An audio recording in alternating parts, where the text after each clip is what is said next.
Президент Садыр Жапаров УНА мамлекеттик ишканасынын ишмердүүлүгү менен таанышты.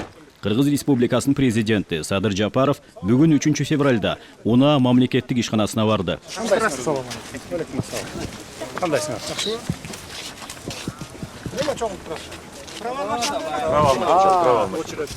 Права алмаштырганга. Действующий праваңарды? Очеред жокпу көпүндай? Очеред бар, алмашты. Обедке чейин болот андан кийин. Хорошо организовали. Жакшы элеби?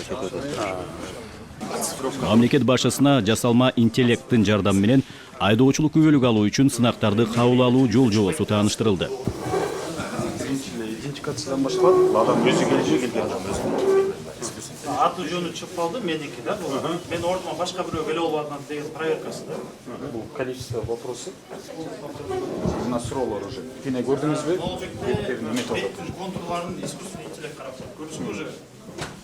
Экранды жүз кара деп уже биринчи эскертүү берди. Нарушение. 5 жолдан кийин уже жаап турат. Туурабы?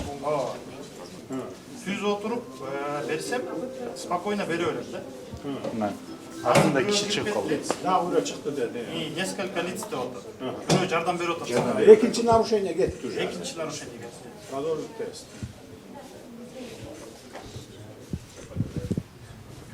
Башталды уже. Капталды. Дальше кетип атам да. Башталды. Сен уже экзаменге кирдиң уже. Амалаксып кеттим дейли, бул жакты карап калдым. Смотри, вот үчүнчү нарушение. Үчүнчү. Капталды караба деп атат. Түз отуруп. Бирөөдөн бири сен шпаргалка алба деп атат. Азыр бул жерден карабай отурсар да. 4-чү нарушение болду. Садыр Нуркожоевич, пока тиги курсант экранды карамайынча бул ачылбайт, бул кнопка активный болбойт да. Карап тиякты тура бергендечи. Продолжить тест. Кетти. Ответ смена. Түз отурсам нормально кете берет. Болду, эми тапшырып көр кана. Эми эле правилаларды чыгар. Чыгарып жооп бере башта.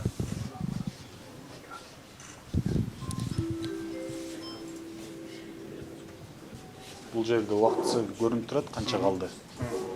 9 мүнөтүм калды деп турат. Мына уже низдал болуп калды. Вы не сдали тестирование. Эки суроого жооп бере албай калса 20 болот, экиден көп жооп бере албаса сразу 3 болот. Бирөөнө жооп бере албай калса Экөөнө берет. Экөөнө шанс болот. 18-ине жооп берсең Өттү.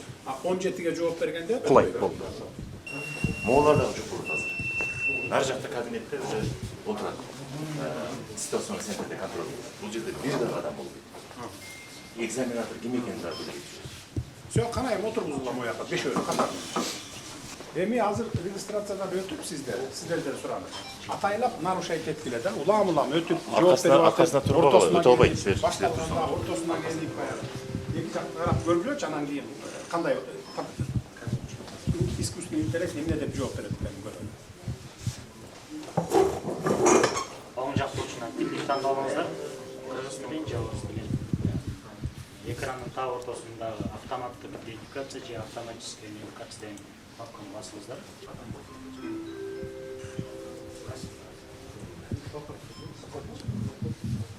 Мына мен камераны билдим.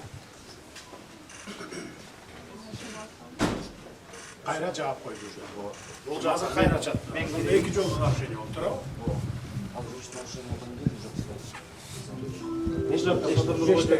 Мен бул жакка жардам берип атам, бул жакта обнаружение болуп калды. Дагы бирөө турат. Жана анализ кылып көрдүк, адам Азыр мен кетем. Кнопканы басып коебуз. Түшүнүктүү болду. Биздин мамлекеттин убактысы мына эми УНАга жетти, реформага. Мындан 2 жыл 3 жыл мурун билесиңер, 5 жетекчи алмаштырдык. Болбоду, коррупцияны жок кылбады, условия түзбөдү. Анан кийин управделамиге алып биз өзүбүз кириштик. Июль айында где-то ушу күзгө чейин жаңы жерге салып атабыз, бардык условиясы менен килейген кабат зданиялар мынтип турбайсың. Түшүндүңөр, бардык условиялар болот. А бул байылгерки союздан калган имарат. Ошондой эле президент Садыр Жапаров айдоочулук күбөлүктөрдү алмаштыруу жана ага байланышкан маселелер боюнча кеңири түшүндүрмө берди. Урматтуу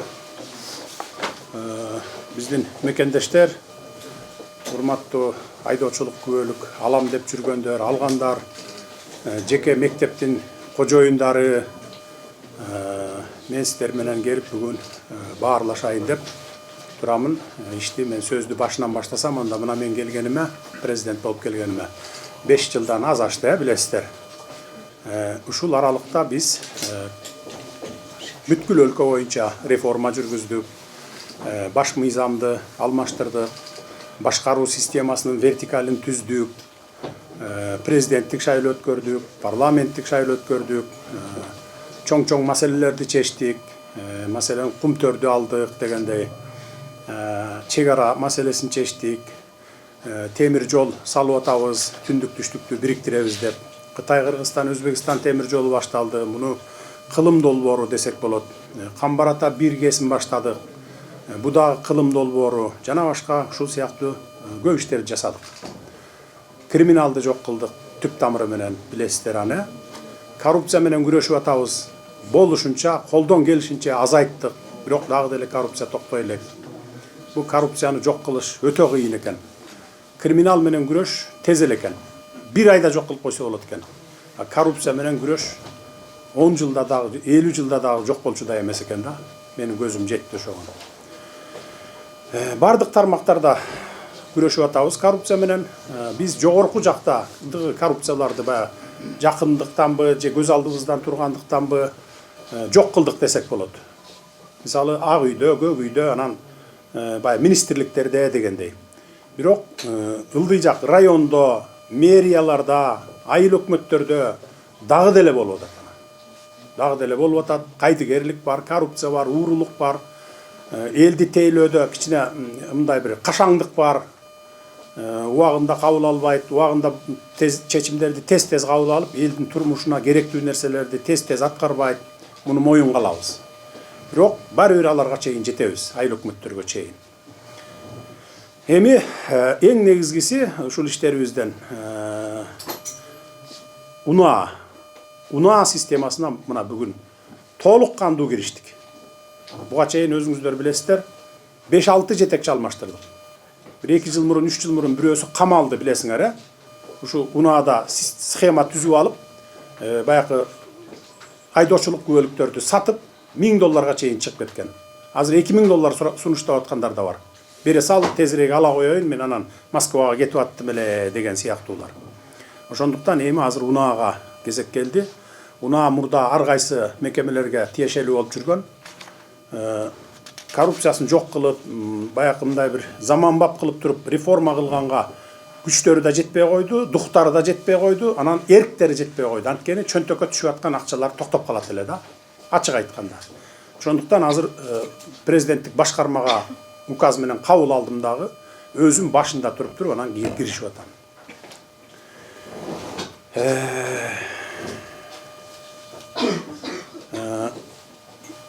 Эмне үчүн дегенде, мисалы мына эски айдоочулук күбөлүктөр.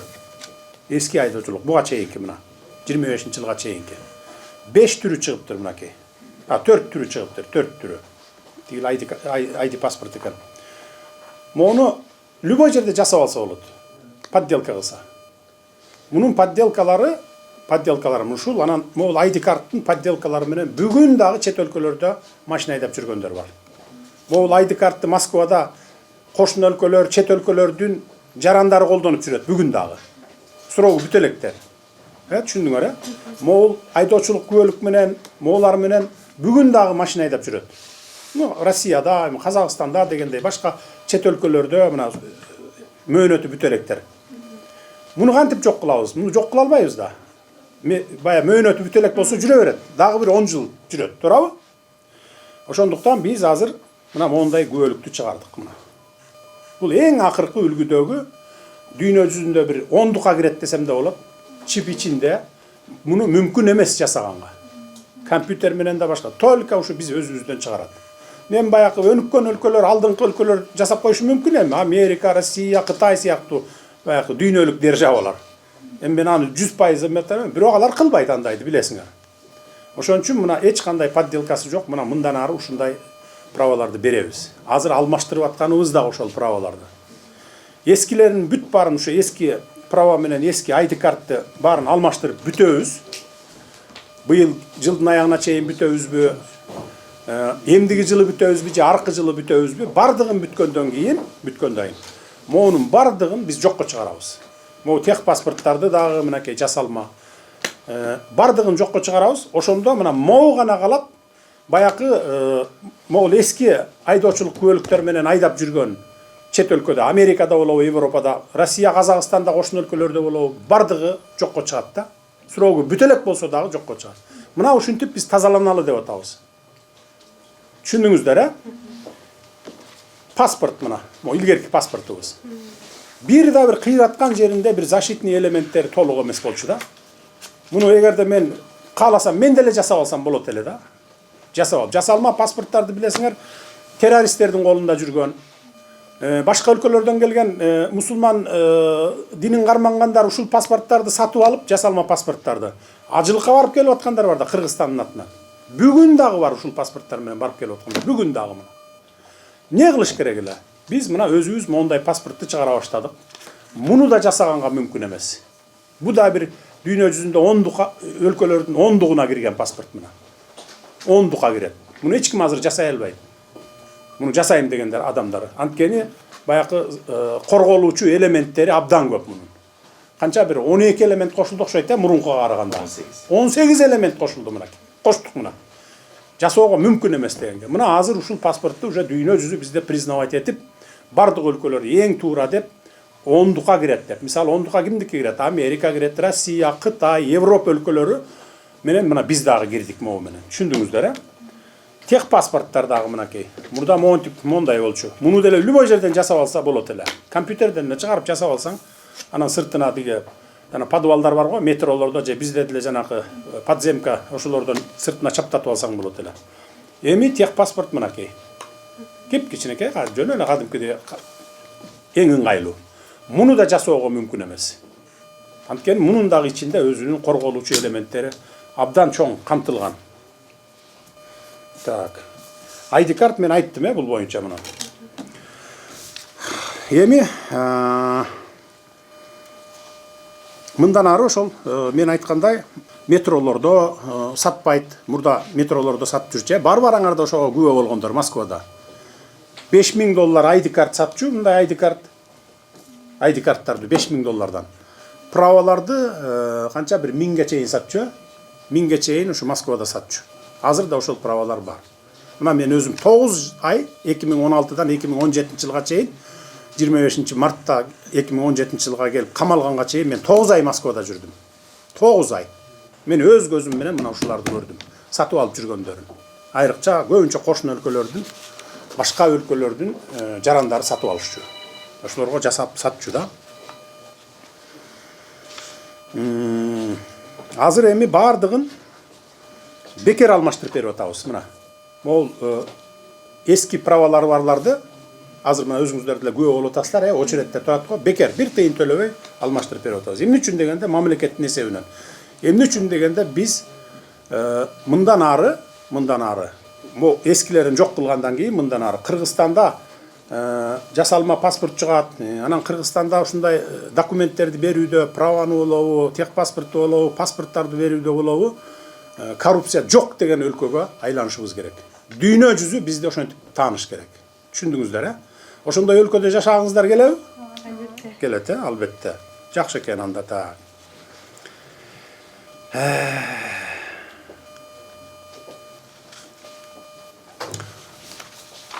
Жүзгө жакын, жүздүн тегерегинде жеке автошколдор бар экен. Канча эле саны?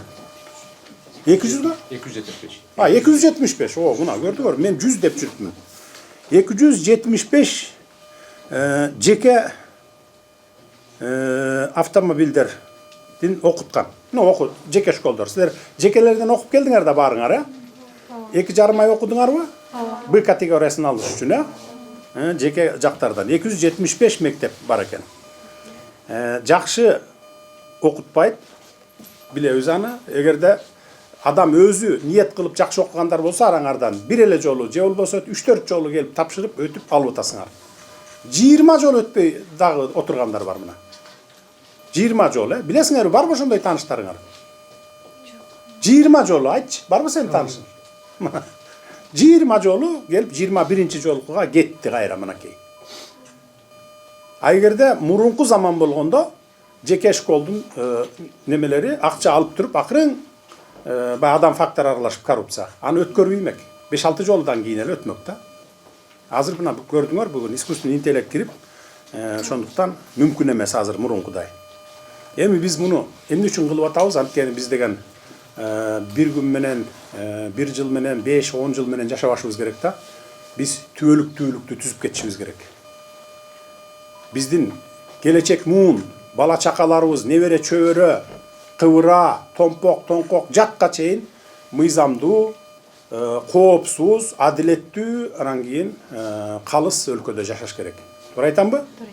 Биз ушул жерде отургандар түбөлүк эмеспиз, мамлекет түбөлүк калат, а биздин ден кийинки поколение дагы түбөлүк болот. Мына биздин жасап аткан ишибиз ошолор үчүн. Так, эми анда жеке мектептердин ошол немелерине, санына токтоло кетейин. Мен 100дөн ашык деп алдым, 275 мектеп бар экен. Жеке мектептерде, мисалы В категориясы үчүн окуу мөөнөтү 2,5 ай, окуу акысы 20 000 сомдон төлөдүңөр, төлөп атасыңар. Айдоо сабактары деп 18 000 сом, бардыгы болуп 38 000 сом төлөп атасыңар. Б-С категориясы, бул эми жеңил машина менен грузовой машинаны айдаш үчүн. Окуу мөөнөтү 3,5 ай, окуу акысы 30 000, айдоо сабактарына 18 000, анан бардыгы болуп 48 000 сом төлөп атасыңар. Анан жеке мектептерде подключ деген дагы варианты бар экен. Да. Ну эми бул баарыбызга деле жашыруун эмес. Бардык этаптарды бүтүрүп, колуна айдоочулук күбөлүк берүү менен 65 000 сомдон 70 000 сомдон $1000 чейин алып, анан күбөлүк берген мектептер бар мына. Ушу 275 мектептин арасында. Ушуга чейин ошол күбөлүк сатылып келген фактыларды мына мисал менен келтирип айта кетейин да. Мисалы мына 2015 жылдан бери эле алсак, жеке мектептерден окуп, экзамен өткөндөрдүн почти 100% болгон экзаменден өтүп кеткендер. Ну 2015 жыл, 19 жылга чейин да, почти 100%, эми 90-95% да, эми тагыраак айтсам. Бир 5-10% эле өтпөй калып жүргөн, анткени алар акча берчү эмес. Бери алчу эмес, же болбосо бергиси келчү эмес дегендей да, Мына мен силерге цифраларды келтирейин. Ал эми 2021 жылы болсо, биз системаны колго алып, 5-6 жетекчи алмаштырдым деп атпаймынбы? Бирөө камалып да кетти, барыңар билесиң. Коррупция менен күрөшө баштаганыбыздан баштап, мына бул көрсөткүч дароо түшкөн да. Мисалы мына экзаменден өткөндөрдүн саны 28% жетип калган. А өтпөгөндөр 72% өткөн эмес мына, пайызы. Эгер 500 000 жаран теориялык экзаменге кирген болсо, азыркы бүгүнкүдөй, өткөн адамдар 139 000 гана адам өткөн, өтпөгөндөр 361 000 адам болгон. Эми бул 21 жылдары дагы мурдакы жылдарга караганда коррупция токтой элек болчу, жаңыдан күрөшө баштаган кез болчу, ошол үчүн 139 000 киши экзаменден өтүп кеткен. Арасында обязательно баягы албетте күбөлүктү сатып алгандар да болгон, өткөндөрдүн арасында албетте болгон, эми адам фактору аралашып, акча берип анан өтүшкөн. 2022 жылы мындан да ылдыйлаган 595 000 жаран теориялык экзаменге кирген. 595 000, 600 000 мына, жарым миллиондон ашып атат. Өткөндөрү 18%, өтпөгөндөр 82%. Мына улам күчөткөн сайын, улам кыскан сайын мындай тарбияга чакырган сайын, тартипке чакырган сайын, коррупцияны жок кылган сайын мына улам төмөндөп отурат. 2023 жылды алсак, 600 000 жаран экзаменге кирген, теориялык экзаменге. Өткөндөрдүн саны 12%га түшүп калган. Мурда 18 12%га. Өтпөгөндөр 88% болгонуна болду. Бул 23 жыл. 600 адамдан өткөндөр ошо 72 000 адам өтүптүр. Өтпөгөндөр 528 000 адам өткөн жок. Мына окубай эле, эптеп эле барып чалабыла 2,5 айымды, 3,5 айымды өткөрөм дагы анан барып туруп акча менен алам дегендер да окубай болгондор да мындай. Жеке мектептерге эмне керек? Жеке мектептерге акча болсо болду. Жарым миллиондон ашык адам өткөн эмес. Күбөлүктөрдү сатып алгандардын кесепетинин жыйынтыгы эмне болуп жатканын мен сиздерге цифралар менен айта кетейин эми. Акыркы 10 жылда 75 000 автокырсык катталган экен. 75 000. 9120 адам каза болуптур. Жылына 1000ден адам каза болуп атат мынакей. 113.260 адам ар кандай жаракаттарды алышкан. Мына анын жарымы инвалид болуп калган. Ал инвалидтерге инвалидность берип, мына мамлекет багып жатабыз мына. Пособие берип. 2025 жылы 724 миң жаран айдоочулук күбөлүк алуу үчүн экзаменге кирген экен. Почти 1 миллион адамга жакындап калды да кирип атканы. Анын ичинен өткөндөр 100 эле миң мына. 624 миң адам өткөн жок мына. Анан кантип ушу жеке мектептердин немеси болот, эмгеги, окуттук анан чокуттук анан укмуш кылып ийдик деген. Өткөндөр 14 эле пайызды түзгөн, өтпөгөндөр 86% түзүп калды. 624 миң адам экзаменден өткөн эмес. Бул эмне дегендик? Жеке мектептер баягы жакшы окутпай эле, окуду деген справканын В категориясын 38 миң сомдон, ал эми БС категориясын 48 миң сомдон сатып коюп эле, пачкалап эле баягы окуучуларды чыгарып атат деген сөз. Эгер ушундай эле жол менен кете берсек, мындан ары деле өтпөгөндөрдүн саны дагы деле өсө берет. Ошондуктан бүгүндөн баштап биз мына экзаменди искусственный интеллект ала турган кылып мына киргиздик. Азыр эми кире электериңер болсо өзүңүздөр кирип көрөсүздөр, байкайсыздар. Адам фактары аралашпайт, праваны мындан ары сатып алам деген бир дагы мейли жеке мектепте окуйсуңбу, мейли мамлекеттик мектепте окуйсуңбу, сатып алам деген болбойт.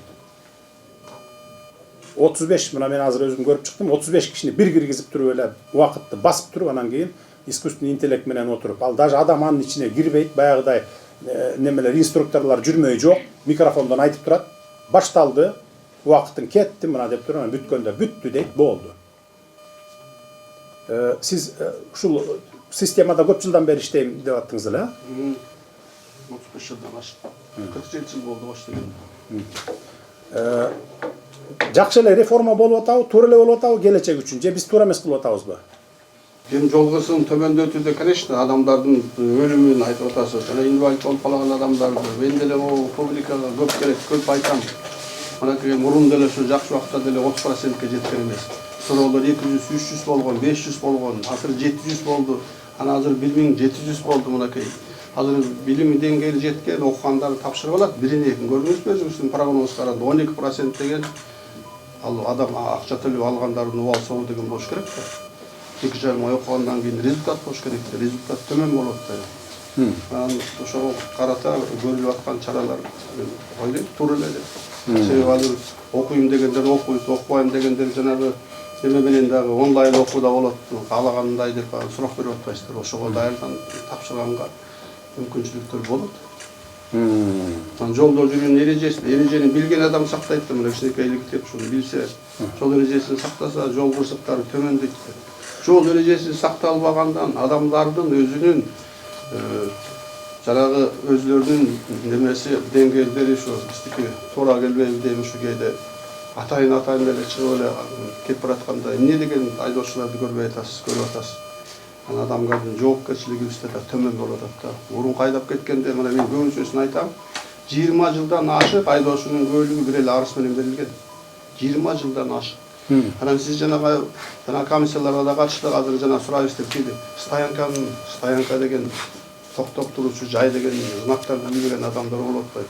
Анан бир эле арыз менен берилип атса, бир эле күндө алып атса, алардын деңгээли ошолордун кесепети тийип, мына ушуга чейин ошолордун результаты адамдардын өлүмүнө себепкер болгондор ошолор болуп атат. Эми ал мурунку поколениялар. Сиздер болсо мына 10-11 11-ден окуп, азыр мына могулар деп кийинки поколенияларга шарт түзүп берип атасыздар. Сабыр ал адамдар өткөндөн кийин эреже сакталат дагы, адамдын өлүмү төмөндөйт го деген мен деле ойдо турам, айтып эле келатам. То есть биздин бүгүнкү жасап аткан реформа, коррупцияга каршы күрөш туура эле жүрүп атабы? Бул системада эми сиз көп жыл иштепсиз, 20 жылдан ашык иштеп атам деп атасыз. Ошон үчүн сизден сурап атам. Ошондуктан урматтуу биздин мекендештер тандагыла. 48 миң сом төлөп 3,5 ай окуп, жылдап экзаменден өтпөй жүргөнүңөр жакшыбы? Же 19 миң сом төлөп коюп, 10 ай окуп, бир жолу келип туруп экзаменден, болбосо экинчи эле жолу келип өтүп кеткениңер жакшыбы? Азыр жылдап экзамен тапшыра албай жүргөндөр бар. 2,5 ай, 3,5 ай окуп алып. Ошондуктан мен сиздерге суранарым, 10 ай аябай көп экен, ал экен, бул экен дебегиле. Мен карап отуруп, ушунун баарын көрүп туруп, анан бүгүн ушул жерге келип отурамын. балдарды күнөөлөп атасыңар, унааны, Туманбаевты күнөөлөп атасыңар. Бу госслужбада, мамлекеттик кызматта эки түр адамдар болот. Эки түр адамдар. Саясатта и мамлекеттик кызматтарда. Бир түрү болот адамдардын. Тили менен буудай кууруйт. 1 метр чыгат тили сайраса, тиги ушу Бишкекте туруп, Лондон менен Москванын көчөсүн тазалап коет тили менен шыпырып туруп. Иш берсең, иштин бир генедей жерин 1% жылдыра албайт. Только сөз менен. А кээ бир адамдар болот, мына мамлекеттик кызматта мен көрүп эле жүрөм, илгертен бери, 20 жылдан бери. Тили менен, өзүнүн сөзү менен жеткире албайт адамдаргачы. Мындай жеткирип, түшүндүрүп, мээсине куюп кое албайт. А бирок иши баягы тили менен сүйрөгөндөрдүн тескерисинче да, 100%, даже айтканыңан артык кылып аткарып коет. Бирок элге чыгып сүйлөй албайт, сүйлөсө дагы түшүндүрө албайт да. Мына ушулар бар. Мен интернеттен көрүп алып, монтип, неужели ушуну түшүндүрө алышпайт деп туруп, мына өзүм келип олтурам мына. Элге, жалпы элге 7,5 миллион элге түшүндүрүп коеюнчу эми деп мына. Ошон үчүн биз келечек үчүн жасап атабыз, туугандар, жөн каршы чыкпагыла. Жеке 275 адамдын, анын ичинде 275 эмес, бир 250 ашып кетсе, анткени бирөөнүн 3төн 4төн мектеби бар. Бир киши 4төн мектеп ачып алган.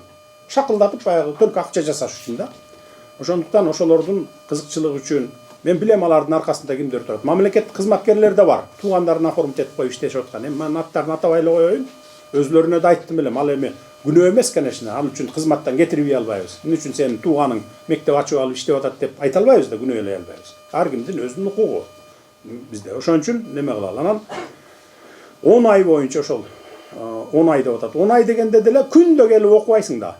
Жумасына 3 жолу экен, черезден мисалы 2 сааттан. Анан азыр мына 21 кылымда мынакей онлайн дагы бар. Үйдө отуруп алып эле онлайн дагы катышсаң боло берет, ал саат кете берет мисалы. Азыр мисалы үйдө суткасы менен жаткандар бар. Чалкалап диванда жатып алып туруп комментарий жазат, тим эле диванды эксперт деп коебуз го биз. Ошол бир суткаңдын 2 саатын ушуган бөлүп кой да, убагы келгенде кой мен кирип окуп коеюнчу деп туруп 2 саат ошол комментарийди кой, башканы кой, 2 саат ушул жерде иштеп койсоңор болобу болбойбу? 10 ай көз ачып жумганча өтүп кетет. Анан ошону менен тапшырып аласыңар. 10 айдын ичинде кадимкидей билимди сиңирип алууга мүмкүн да. Мисалы мектептерге киргиздик биз. Мындан ары азыр силер мектепти бүтүп чыккан поколениесиңар да. Силерге 10 ай. 10 ай окуп, анан кийин келип экзамен тапшырып аласыңар. Сентябрдан баштап 11 класс. 11 класска сабак кирет. Алар ошо 9 ай бою окуйт. 9 ай бою мектепте окуйт. Анан силер окшоп мындай жеке мектепке же мамлекеттин мектебине кийин келбейт. Мектепти бүтүп чыгып түп-түз келет, экзаменге кирет сразу эле. Искусственный интеллект отурат, тапшырса праваны алат, болбосо албайт. Мына ошентип мектепке да киргизип койдук биз мына. Мындан ары азыркы 2026 жылы сентябрда ушул жылы аркы майда бүтүп чыгат да, майдын аягында. Алар келип түп-түз келип экзаменге келип эле ала берсе боло берет. Экзаменге келип туруп эле. Түшүндүңүздөр, а бул эми бүтүп чыгып кеткен поколение да бир 10 жыл алат болуш керек эми. Азыр эми алып атат да баягы былтыр мектепти бүткөндөр, эми быйыл бүткөндөр дагы барып келип окуйт автошколалардан 10 ай. Анткени мектепте окута эле келек да мына. Биз муну ошо келечекке элибизге дагы жеңил болсун, анан түбөлүктүү болсун деп жасап аткан иштерибиз бул. Ошо 10 ай боюнча мисалы көп биз деле аны жөндөн киргизген жокпуз да. Графиги бар, өзүнүн ар кандай окутуу методдору бар дегендей. Анан баягы кыштын күнү дагы айдоого катышат, баягы тайгалакты айдаш керек, жаан жааганда айдаш керек дегендей нормалар бар. Европа өлкөлөрү, Америкада бүт ошондой колдонушат ошолордун бардыгын. Анан ошон үчүн 1 жылдан керек болсо 2 жылга чейин окуткан өлкөлөр бар. Мисалы мына Америкада 1 жылдан 2 жылга чейин экен. Чоң адамдар 1 жыл окуйт экен, андан кийин экзамен тапшырып права алат экен. А 15 жаштан, аларда 15 жаштан 14 жаштан жогору экен да. Алар болсо 2 жыл окуйт экен. Мына Америкада. Канадада болсо, буларда деле ошо 1 жылга чейин окуйт экен. Анан Финляндия мына. Мен ошо кече интернеттен чыгарып алдым. Финляндия. Ушул Финляндияны биз мисал кылып алсак болот экен да. Дүйнө жүзү боюнча эң билимдүү, адамдары билимдүү өлкө, билимди жакшы берген өлкө деп 1-орундуктарда турат. 1-тройкада деп коелучу, 1-үчтүктө турат мисалы. Ушул өлкө 1 жыл окутуп Анан кийин ито 1 жыл окуткандан кийин дагы праваны түбөлүк бербейт экен. Экзамен тапшыргандан кийин 2 жыл срок менен берет экен. 2 жылда сен эгерде сенин күнөөң менен авария болбосо, мас болуп колго түшпөсөң, ошондон кийин 2 жылдан кийин келесиң дагы тапшырып туруп экзаменди. Жөн эле алмашпайт. Андан кийин анан түбөлүк алат экен. Мына Финляндия. Анан ушул эң билимдүү адамдары билимдүү, эми кичинекейинен карыганына чейин билимдүү деген сөз да бул эми тройкага кирген сөз. Ушул мамлекет 1 жыл окутуп аткандан кийин анан биз болсок бир 150-100 орунда турабыз да, баягы билимдүүлүк жагынан, элдин билимдүүлүгү баягы неме жагынан. Анан ушу биз 2 айда мээбизге куюп ала коебуз деген эми туурабы логикалык жактан же туура эмеспи? Шуну адамдар өзлөрү деле ойлонуш керек да мындай. Анан бул водительдик право бул. Айдоочулук күбөлүк. Бул паспорт эмес, ID карт эмес, ID паспорт эмес. Мен ала коюп чыгып кетишим керек, Москвага барышым керек деп. Москвага барып келе бер, Америкага барып келе бер, башка жакта каякта жүрбөсөң да 2 саат интернеттен онлайн кирип койсоң, 10 ай көз ачып жумганча өтүп кетет го. Ошон үчүн мен суранармын силерден. 10 ай деп ызылдабай эле мамлекеттин жүргүзгөн саясатына макул болсоңор, эч убакта жаңылышпайсыңар. Мен силерди жаман жолго сүйрөбөймүн. Башынан эле айтып келатам, 5 жыл мурун айткам, азыр да кайталаймын. Ар бир жасаган ишим мен жеке кызыкчылыгым үчүн эмес. Только мамлекеттин анан ошо 7,5 миллион элдин кызыкчылыгы үчүн жасап атабыз. Мисалы, бир эле генерал мисалы, атын эле атабай эле коеюн. 70-тен ашык баягы союз чачырган мезгилде ошо өзү башында турса керек деп мен ойлоп атам. Мен мага кызыгып деле неме кылган жокмун, ким экенин, эмнеге, кандай кылганын. 70-тен ашык ба илгери Дасаев деген болгон СССРда. Бүт мен ошо Дасаевтан окугам, мен 6 ай окугам БСга деген. Ал убакта күндө окуйт элек. Анан барып туруп анан бүгүнкүдөй эмес деге плакат тилип коюп сүрөтү менен окуткан деги частный мектептерде. Бүт запчасттарды чачып коюп туруп окутат эле. Кана стартерди көргөзчү, радиаторду көргөзчү, деги немени аккумулятор кайсы, ходовойдо деги шаровой кайсы деп мисалы. Мост кайсы, мосттун ичинде редукторду көрсөт деп. Не только право, эмени правиланы эмес. Азыр эми анын баарын силер окуй албайсыңар аны. А союз кезде күчтүү болчу. Ошол 70-тен ашык Дасаевти бир эле генерал менчиктеп алыптыр. Бүт менчикке чыгарып алыптыр да 30дан ашыгын сатыптыр. 40тан ашыгын азыр бүгүн автошкола кылып, арендага тапшырып, өзү иштетип жүргөн экен. И аны да мыйзамсыз менчиктештирген да. Биз ошонун баарын кайтарып, мына мамлекетке алып, уже колго алалы дагы буну оңдобосок, элдерибиз ушинтип кырылып кете берет деп мамлекет ушуну колго алдык мынакей. Тетигил стадион жак салынып атпайбы, жаңы стадион жак Орокто. Жана 55 миң адамдык. Ошого жакын жерде неме курулуп атат, УНАнын зданиясы. Канча кабат эле? Бул жакта Анарбакта канча кабат эле? 6 кабат. 6 кабат. Тиякта деген неме кадастр немеге куруп атпайбыз, кызматка куруп атабыз. Биякта мына 6 кабат. Эң заманбап, монтип бүгүнкүдөй болуп тиги талпиц этип бир батпай, ушундай кезекке туруп кырылышпайсыңар. Где-то бир августка чейин ачып, ошол жерге көчөт бияка. Болду, право алчуң дагы, экзамен тапшырчуң да татнакай барып туруп, эң заманбап имаратта отуруп иштеп каласыңар. Түшүнүктүүбү? Анан эми учурдан пайдаланып, депутаттарга дагы бир кайрыла кетет элем. Мына журналисттер да келип калыпсыңар силер аркылуу. Жаңы биринчи ант берген күнү мен барып депутаттардан сурандым эле. Аны көпчүлүгүңүздөр деле көрсөңүздөр керек эле. Сурандым эле. Бир элдер чыгып бир 100 киши, 200 киши чыгып эле бир маселени көтөрүп эле кыйкырып калса эле, чуркап келип эле микрофонду ээлей калып туруп, эптеп ошол теманы айтып, анан элге жакшы көрүнүп калыш керек да. Шайлоочуларына же элге жакшы көрүп. Ал маселе туурабы, туура эмеспи, мамлекет үчүн пайдабы, зыянбы, ал уруп ойнобойт да. Келип эле кыйкырыш керек. Жок, 3 айга кылгыла, 2 айга кылгыла, калтыргыла, анан мындай, анан акмаксыңар, эл душманысыңар деп. Как будто он элдин адамы, а биз элдин душманы мамлекет. Ошон үчүн дагы бир жолу депутаттардан суранып кетет элем.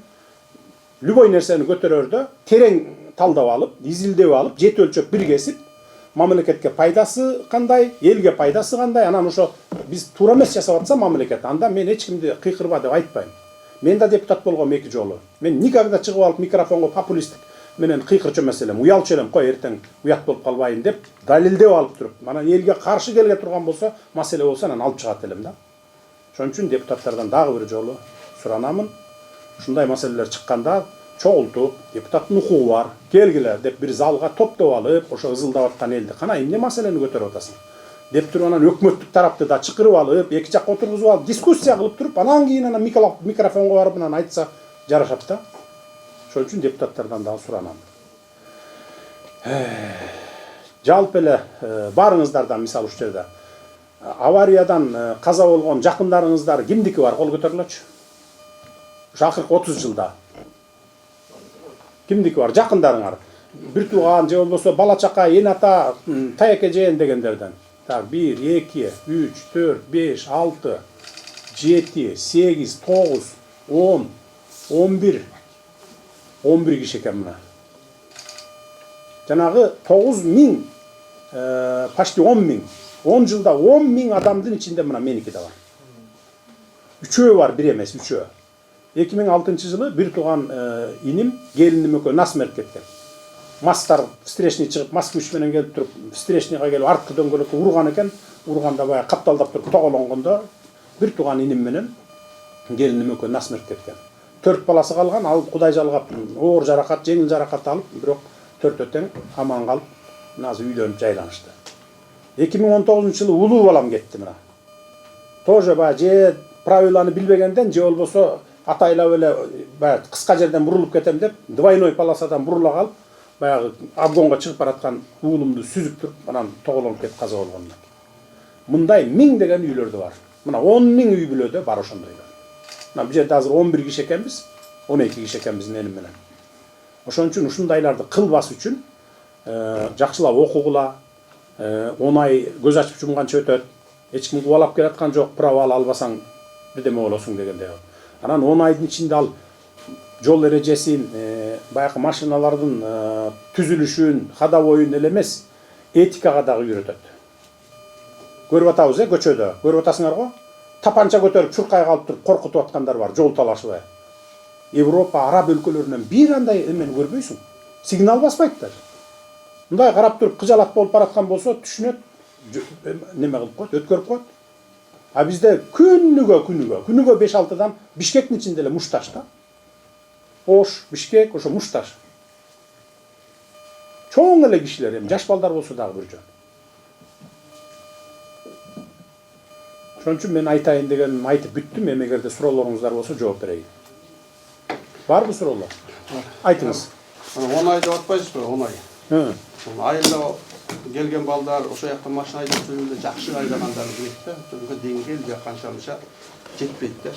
Сиз айтпадыңызбы, ошол 6 ай, 5-6 ай өткөндөн кийин эгерде даяр болуп калган адамдар болсо, временный айдоочунун куәлигин берип, окуу мөөнөтү 10 айга чейин ошол временный менен айдап турса, эгерде жол эрежесин бузбаса, андан кийин туруктуу берсе болот дегенди айтыңыз го. Ошол ишке ашып калса, жана 10 ай деген суроолорго туура келбегендерге кээ бирөөнө туура келип калат эле. Ошондо көп болсо, эдилиштик иштер тапшырышат. Экзаменге да даярдык болуп калат эле. Келбестен келин көрө берсин деп. Эми аны карап көргүлө. Эми аны УНА администрация менен биригип, управделами баарын немелерди кошкула, адистерди илгертен бери иштеп келаткан баягы дасыккан адистерди менен аксакал окшогондордон кошуп туруп, кеңешип туруп чечкиле да. Чечилбеген маселе болбойт. Кеңешкиле. Кандай кылса жакшы болот, кандай кылса ыңгайлуу болот, ыңгайлуу шарттарды түзүп бергиле. Пожалуйста, нет проблем. Азыркы шарт урматталган өтө ыңгайлуу. Эң негизгиси читап окуп коюш керек, андан кийин билим менен ошол дискуссияны алышат. Эң ыңгайлуу азыркы шарт. Барбы дагы суроо башкалардан? Айт. Айлык окуун акысын атап кеттиңиз го, 9.000 деп, анан биз практикага чыкканда канча төлөп калабыз? Практикага чыкканда бензиниңерди өзүңөр куясыңар, болду, ошонун акчасын эле өзүңөр. Ары бери айдаган бензиниңердин эле акчасын. Анда жакшы болот. Я 10 ай окуганда биз кайсы категорияны алабыз? Только Б-ны? Бс, экөөнү тең. Экөөнү тең экзамен тапшырасыз, экөөнү тең аласыз. 10 ай ошо 2 категорияга окутуп атпайбы? 19.000 сом алып атат. А силер азыр 3,5 ай окуп 48.000 төлөп атасыңар, 1 жыл экзамен тапшыра албай жүрөсүңөр. Мына 20 жолу тапшырган бала уже 1 жыл болду тапшыра албай жүргөнү. Балким 2 жыл жүрөт дагы тапшыра албай. Ошон үчүн 10 айдын ичинде ошо БС категориясына окуйсуңар, 19.000 төлөйсүңөр. А вождениеге грузовой айдасаңар, өзүңөр куясыңар, легковойго өзүңөр. Эми биз мамлекеттен бербейбиз да. Ал силердин 19 миң төлөгөнүңөр дагы ал ошол силердин 10 ай окутканга жетпейт. Бирок биз мамлекет дотация берели деп атабыз. Ал 19 миң сом мына аксакалдар окшогон мугалимдерге кетет. Окутуп аткандарга кетет бул жерден. Ошолордун баарынын эмгек акысы да силер төлөгөн. Биз эми мамлекет колго алып жасап аткандан кийин бул келечек үчүн жасап атабыз. Дагы бир жолу кайталаймын. Мамлекет жестко көзөмөлгө алабыз. Ар бир праваны экзамен тапшырып алган адам билими менен дени сак, анан баягы трезво айдагандай кылышыбыз керек. Антпесек монтип мына бир залда отурган жерде 30 киши отурса, 11 киши, 12 кишинин тууганы өлүп атса, анан бул улана берет да. Улана берет да. Дагы бир нерсени айтайын. Ошол 2 жыл мурун болуш керек. Баягы камакка кеткен унаанындан кийин жаңысын коюп атып, жок анда мурун экен. Ошол жерге унаанын эмелерин эме кылдым, азыр аты эсимде жок. Кол көтөрүлөчү, кимиңердин уш жерде тууганыңар каза болду эле, жакын эми деген немегер дедим да. Бир тууганыңар таяке жээн, кайын журттан десем, бирөөсү кол көтөрдү, инспектор уш жерден. Кайсы жылы каза болду эле десем, баланчанчы жылы. Не болду десем, бирөө келип, управлять эте албай келип, кайнежемди тебелеп кеткен, бир тууган кайнежем дейт. Праваны сен бердиң белең, сен ооба биз бергенбиз дейт мына. Саткан да жөнгө берген эмес да мына. Көрдүңбү? Бүгүнкү ошон үчүн частный мектептердеги праваны сатып аткандар, бул жердеги унаадагы буга чейин сатып келгендер. Кантип гарантия берет, что ушул буга чейин сатып алгандар бир 5-10 жылдан кийин алардын жакынын тебелеп кетпейт деп. Же болбосо туура эмес жерде барып сүзүп, өлтүрүп албайт деп эч ким кепилдик бере албайт. Туурабы? Өзүнүн башына келип тийиши мүмкүн. Мына ошон үчүн школадагы мугалимдерге, могу жерде права берип аткандардын бардыгына ошонун мээсине куюшуңар керек. Эртең 5-10 жылдан кийин ушу сен права сатып аткан бала барып туруп, бир тууганыңды тебелеп кетсе не кыласың? Балаңды тебелеп кетсе не кыласың деп. Андай да болушу мүмкүн. Ал бир гана Кудай билет эмне болоорун да. Ошон үчүн андай коррупцияга барбагыла. Жеке менчиктердикин карагыла, эгерде кимисиники баягындай бир менчик здание болуп, анан ошо школадан башкага жарабай турган болсо, эми жеке менчиктер эми башка бизнеске өткүлө. Кафе кыласыңарбы, офис кыласыңарбы, же арендага сдавать этесиңерби?